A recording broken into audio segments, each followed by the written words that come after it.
Hi, I'm Justin Thames, Director of Governmental Affairs for the Florida Institute of CPAs. I want to give you a brief update on last week's Board of Accountancy meeting.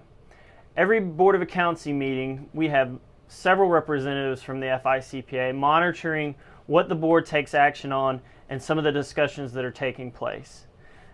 This past meeting, there are a couple items that I kind of wanted to give you an update on. First, you may have heard previously that the board was considering half-hour credits for continuing education, for CPE credits. Well, at this meeting, they finally approved the language to allow for half-hour CPE credits. Now, what this means for you as an FICPA member is moving forward, the FICPA will start to offer half-hour credit for CPE. You may have already seen some offerings posted on the web, and you'll continue to hear more from us on that topic as we begin to implement half-hour credits of continuing education. Now, another item that the board discussed that you all, or some of our members may be interested in, is that they're considering a retired inactive status for licensees. This would be for CPAs who are 55 years or older. Now, currently the AICPA is looking at this from the Uniform Accountancy Act perspective, and they've asked for Board of Accountancies and state societies like the FICPA to comment on this change.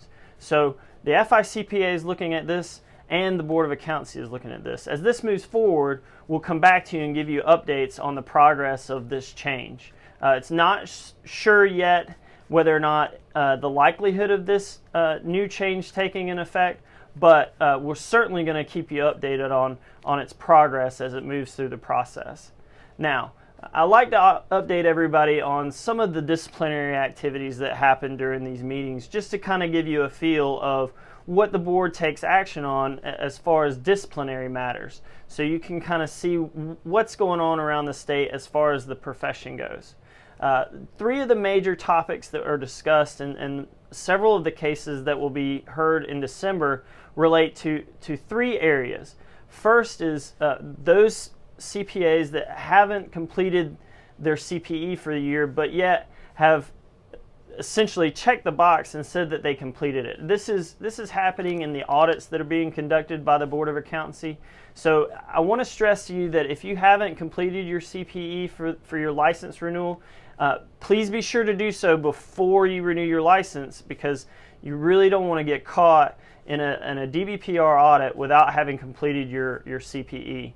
Another one of the issues that we've seen actually occur more often is firms that are performing audits that aren't enrolled in a peer review program.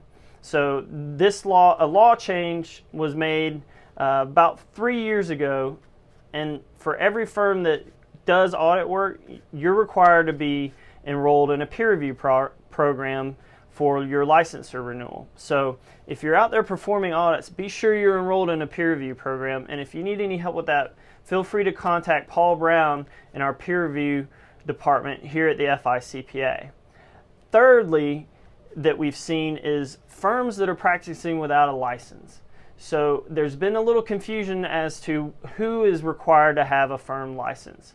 This past year, the legislature clarified the language stating who was going to have this firm license. So if you perform any of the test engagements or you call yourself a CPA firm in the title of your company, you're required to have a firm license. If you have any questions on this, or if you're not sure, give us a call at the Governmental Affairs Department and we'll be glad to walk you through it.